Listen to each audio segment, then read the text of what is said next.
मैं राजीव। तो दोस्तों, आप सब जानते हैं कि ढेर होशियारी कभी कभी कितनी भारी पड़ जाती है, इसका ताज़ा उदाहरण महाराष्ट्र से सामने आया है।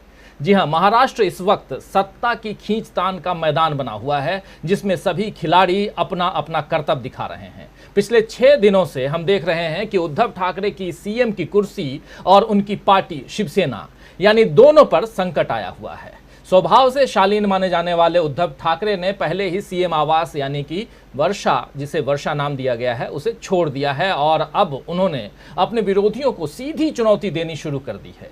बागी विधायकों के नेता एकनाथ शिंदे ने शायद सोचा होगा कि वो कुछ विधायकों को साथ लेकर अलग होंगे और बीजेपी का साथ मिल जाएगा तो सत्ता उनके हाथ में आ जाएगी, लेकिन 5 दिनों में तो ये संभव नहीं हुआ है। उल्टा अब आलम यह है कि एकनाथ शिंदे समेत 16 विधायकों की विधानसभा सदस्यता खतरे में पड़ चुकी है। बैठक में शामिल होने का व्हिप, आज एक बैठक हुई जिसे बुलाया था सीएम ने, और चूंकि पार्टी के मुखिया भी वही हैं शिवसेना के, उन्होंने व्हिप जारी करवाया गया था इस बैठक में सबको शामिल होने के लिए। बागी विधायक लेकिन इस बैठक में शामिल नहीं हुए, इसलिए उनके खिलाफ एक्शन लेने की तैयारी शिवसेना ने कर ली है। विधानसभा उपाध्यक्ष ने इन विधायकों को सोमवार यानी परसों तक अपना पक्ष रखने का मौका दिया है, वरना ये विधायक अयोग्य घोषित हो जाएंगे।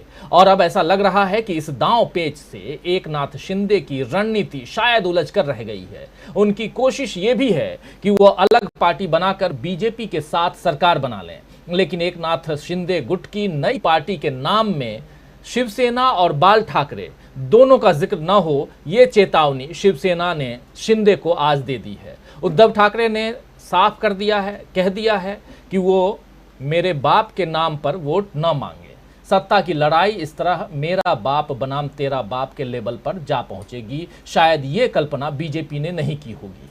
आइए जरा सुनते हैं उद्धव ठाकरे के बयान को, उनकी बातों को जनता तक संजय राउत ने पहुंचाया है मीडिया के जरिए। इसी मसले पर क्या कुछ कह रहे हैं संजय राउत, जरा सुन लेते हैं। उद्धव ठाकरे जी ने मुख्यमंत्री और शिवसेना आगे जो काम किया है उसका गौरव भी किया है। शिवसेना के लीडरशिप के नेतृत्व में सभी चुनाव हम लड़ेंगे और जीतेंगे, चाहे नगर पालिका हो, महानगर पालिका हो, लोकल बॉडीज हो। लेकिन 2 पॉलिटिकल रेजोल्यूशन हमने जो पास किए हैं, मैं उस बारे में आपको बताता हूँ। जो रेजोल्यूशन नंबर 5 है, उसमें हमने कहा है ये जो शिवसेना है वो हिंदुदय सम्राट शिवसेना प्रमुख बाला साहब ठाकरे जी की है और रहेगी। ये शिवसेना बाला साहब ठाकरे की जो हिंदुत्व की विचारधारा है उस रास्ते से चलेगी, वो रास्ता हम कभी छोड़ेंगे नहीं। शिवसेना यूनाइटेड महाराष्ट्र, अखंड महाराष्ट्र और महाराष्ट्र की अस्मिता से कभी कॉम्प्रोमाइज नहीं करेगी। रेजोल्यूशन में ये भी कहा है कि जिस लोगों ने, चाहे वो कितनी भी बड़ा हो, नेता हो, मंत्री हो, जिसने शिवसेना के साथ गद्दारी या बेईमानी की है, उनके ऊपर कठोर कार्रवाई करने के सर्वाधिकार हमने एक रेजोल्यूशन के नाते उद्धव ठाकरे साहब को दिए हैं और जल्द ही उसके ऊपर अमल हो, ये इस रेजोल्यूशन में कहा है। दूसरा रेजोल्यूशन नंबर 6, इसमें हमने कहा है बाला साहब ठाकरे का नाम अगर कोई अपने राजनीतिक स्वार्थ के लिए यूज करता है वो हमें मंजूर नहीं, उसका ऊपर लीगल एक्शन लिया जाए। उद्धव ठाकरे जी ने एक बहुत बड़ा स्टेटमेंट दिया है, अगर जो छोड़कर गए हैं वो लोग शिवसेना का नाम से भीख मत मांगे, और अगर वोट मांगते हैं तो अपने खुद के बाप के नाम पर मांगे। शिवसेना के बाप, हमारे बाप उद्धव बाला साहब ठाकरे के नाम पर मत मांगने का आपको अधिकार नहीं, आप अपने बाप के नाम से वोट मांग सकते। तो मेरा बाप तेरा बाप चल रहा है, यानी हमारे बाप यानी हमारे पिता बाला साहब ठाकरे के नाम पर आप वोट ना मांगे। आपको वोट मांगना है, राजनीति करनी है तो आप जो हैं वो अपने बाप यानी अपने पिता के नाम पर वोट मांगे। ये पैगाम पहुंचाया है संजय राउत ने। क्या कुछ तेवर बहुत ही गर्म दिखाई दे रहे हैं शिवसेना के मुंबई में, लेकिन शिवसेना के बागी उधर गुवाहाटी में जो असम बाढ़ से पीड़ित है, ग्रसित है, उस गुवाहाटी में जो बागी हैं उनके तेवर अब नरम पड़ते हुए दिखाई दे रहे हैं, क्योंकि जो विजुअल्स वहां से आ रहे हैं वो आज से 5 दिन पहले जिस प्रकार के विजुअल्स थे, चाहे वो आप याद कीजिए कि सूरत से जो विजुअल्स आए थे या चाहे गुवाहाटी पहुंचने के बाद जो विजुअल्स आए, और आज अब जो कुछ है उसमें काफ़ी फर्क दिखाई दे रहा है। इधर बीजेपी जो है वो किनारे बैठकर तमाशा देख रही है, लेकिन कहीं ना कहीं इस खेल की डोर उसके हाथ में ही है, ये आप मान के चलिए, वरना अकेले एकनाथ शिंदे एमवीए यानी महाविकास आघाड़ी सरकार को ऐसी चुनौती देने का जोखिम नहीं उठाते। उनकी शिवसेना से जो भी नाराजगी थी वो पहले बोलकर दिखलाते या फिर इस्तीफा दे देते, लेकिन इस विवाद को इतने आगे तक ले जाने और रोजाना नई चालों के साथ आमने सामने से पता चल रहा है कि स्क्रिप्ट कहीं और लिखी जा रही है, मंच पर अभिनय कोई और कर रहा है। आज केंद्रीय मंत्री रामदास आठवले का बयान भी सामने आया है। केंद्रीय मंत्री से महाराष्ट्र के पूर्व सीएम देवेंद्र फडणवीस की मुलाकात हुई है और उसके बाद उन्होंने जो कुछ कहा है उससे तो साफ जाहिर होता है कि इस खेल को बीजेपी वेट एंड वॉच के नजरिए से देख रही है। आइए जरा सुन लेते हैं क्या कुछ कह रहे हैं रामदास आठवले।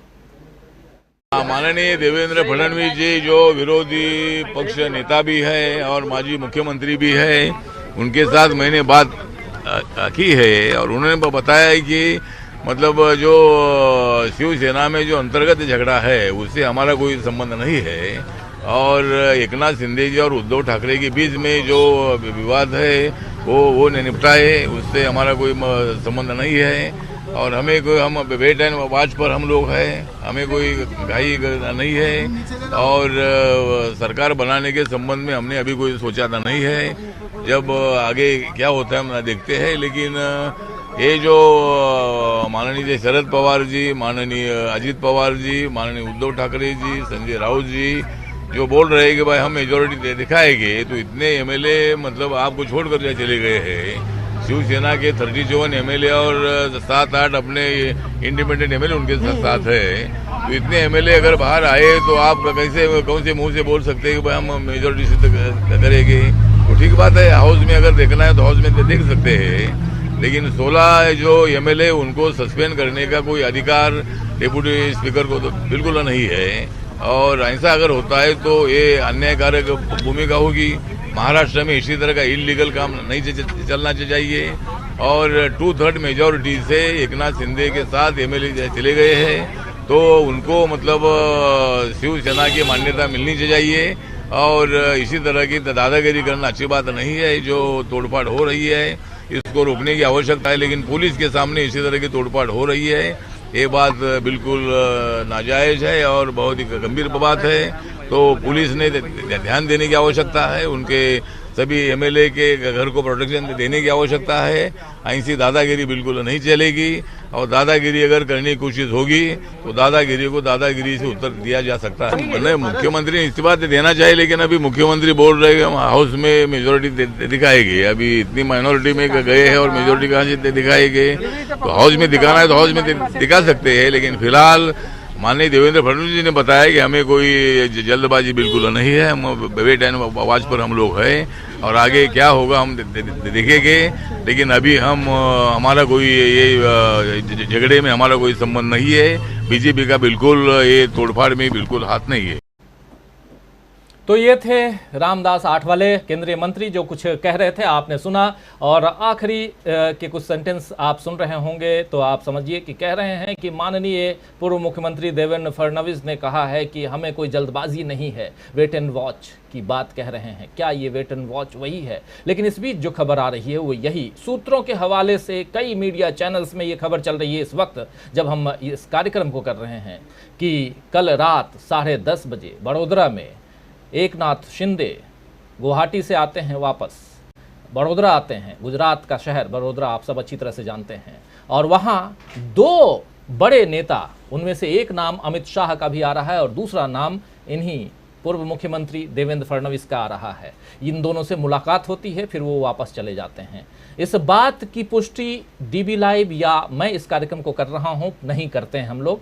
ये खबर जो मीडिया के हवाले से अलग अलग चैनलों में ब्रेकिंग न्यूज के हिसाब से दिखाई जा रही है, उस आधार पर हम आप तक इस खबर को पहुंचा रहे हैं। कितनी पुष्टि है, कितना कुछ है, क्योंकि कल भी ऐसे ही एकनाथ शिंदे की बात आई थी जिसमें कहा गया था कि वो मुंबई के लिए रवाना हो गए हैं, उसके बाद 3.5 घंटे तक नहीं हैं, और फिर कहा गया कि एकनाथ शिंदे साहब जो हैं वो कामाख्या देवी मंदिर में दर्शन के लिए गए थे। और उसके बाद ये खबर भी आई कि कामाख्या मंदिर जो है वो बंद है 4 दिनों के लिए। तो फिर साहब आखिर गए कहाँ थे? किसी और जगह पे? क्या मुख्यमंत्री हिमंता विश्व शर्मा से मिलने गए थे? तो बहुत सारे सवाल हैं। यहाँ बहुत कुछ ऐसा है दोस्तों कि आप और हम जो कौवा कान लेकर गया जो कहते हैं, उसकी तरफ जाने की ज़रूरत नहीं है। अपने कान पर देखें, यानी कि हम खबरें जो हैं उन तक आएँ।